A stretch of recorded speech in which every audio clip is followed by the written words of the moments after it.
Hello, Meoni here, and this video for Final Fantasy XIV serves as not just a list of desires for Shadowbringers, but me personally for any future point of Final Fantasy XIV in general.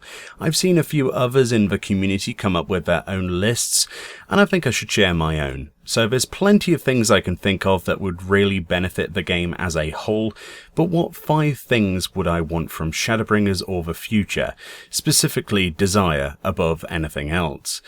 To tackle a question like this, it's important, I think personally, to gauge what we have and what's actually missing.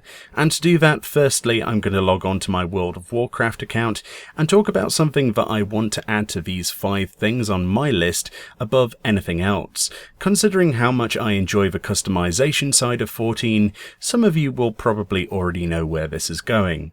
And the first thing I want to add to the list is the glamour system, or transmogrification system, in World of Warcraft in particular. This is something that I don't think has ever been done as well anywhere else in an MMO, and I think 14 could directly learn from this. So if you're unfamiliar with World of Warcraft, as I know a few of you might be, when you actually obtain a piece of gear, be it from a dungeon, raid or otherwise, that piece is automatically learnt as an image when you equip it. Once you have that image learnt, the physical item is no longer needed for glamour, and you can even discard it if you want to, if you don't need the stats. As you can see, I have a list of items here on this transmogrification window that I haven't actually got stored anywhere else. These are purely images that are recorded from gear I've obtained in the past. Yet I can actually assign them to my gear whenever I want by visiting this NPC. This feature alone is proof that something like this is possible, and with how the Glamour Dresser works in 14, you are essentially converting the armor piece when you put it into the dresser itself. It no longer acts like a stat-filled item, so the question is, would it be feasible to work on something similar for our game? The limit on items in the Glamour Dresser is the biggest hurdle, but if they were simply storing the image and not the gear like World of Warcraft, you could potentially get around that storage issue. But then I don't know the first thing about Final Fantasy XIV's code, and I've heard some pretty horrific horror stories when it comes to the Tale of Spaghetti code from 1.0 that the game has to work around with every major addition it considers. The second thing on this list is dye options, specifically the different parts of gear. Why should we sit there with something awesome available in our inventory to equip that would look amazing to complement and finish off a set, only to realize that when you dye the item it either looks nothing like the dye color that you wanted, or it dyes something small and insignificant on that piece rather than the actual main fabric itself. Black Desert Online, a game I used to play, for example, has a great dye system to learn from. You can dye pretty much every different element of a piece of gear differently. This would have been the same point as my glamour point previously, but no, I feel that this is big enough to call out as a point on its own. Having multiple dye options would be amazing. I'm not asking for multiple texture options like Black Desert has, but having the ability to make other pieces of gear look good, if you can find a use for something for multiple glamour sets, then I think that would ultimately save a lot of money from their budget and make your character feel much more unique overall. Okay, so third up, and I promise it's not a glamour or dye point, the limited job system. Okay, so they put in the controversial limited job system. They gave us Blue Mage, or an incarnation of it, which in my very own opinion, as a class, doesn't feel too bad to play. It was exciting for about a week or so for me personally. I got some playtime out of it. However, I think we can all agree that the Masked Carnival isn't enough to keep anyone's attention for long enough, and the weekly rewards, whilst nice, are not enough to keep people coming back. Perhaps we could see the limited job system get its own unique things to do. Perhaps even some things that it could queue with others for. Perhaps even unranked PvP for only limited jobs or something like that.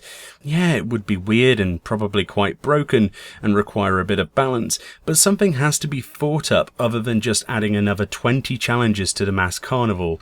What could they do to even mix that up? Adding another 10 levels and new abilities will be cool for the short term, and I'm totally looking forward to that. But what about stuff to do with those abilities? Unsinking old dungeons, running old things in general is fun to a certain point, but I feel that if we can find development resources to implement a completely new job just for this limited content, then they should prioritize the activities that job can attend way before even dreaming of making a new one for that limited job system. The last thing anyone wants is for something like Beastmaster or Puppet Master to come out in the game, but be a limited job and be fairly useless with nothing to do. Fourth on my list of things I want in 14 has to be explorable cities if they let us go near them or introduce them. This is one of my pet hates about Stormblood in particular. I despise Ala Mhigo for the simple reason that we cannot enter it. Sure, we get this cool looking facade on the outside, and some people have told me before, but Mioni, you can go inside during the dungeon. Did you forget? No, I didn't forget. I just think it would be nice to at least explore it outside of doing a dungeon, to have more places to hang out, even if you don't set it up like a normal player hub. I'm not asking for a working market board, repair NPC or vendor. I'm not asking for side quests to be written specifically for it. I'm just asking for basic streets and explorable areas to just chill in.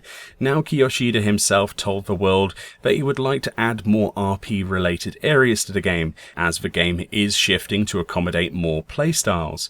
So I'll tell you one thing, despite the Royal Menagerie being completely useless gameplay wise post defeating Shinryu and the end credits for Stormblood, I've been in there for picture taking and machinima shots more times than I can count on my hands.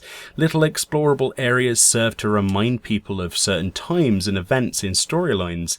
The game needs to have Haurchefont's grave to at least memorialize that event.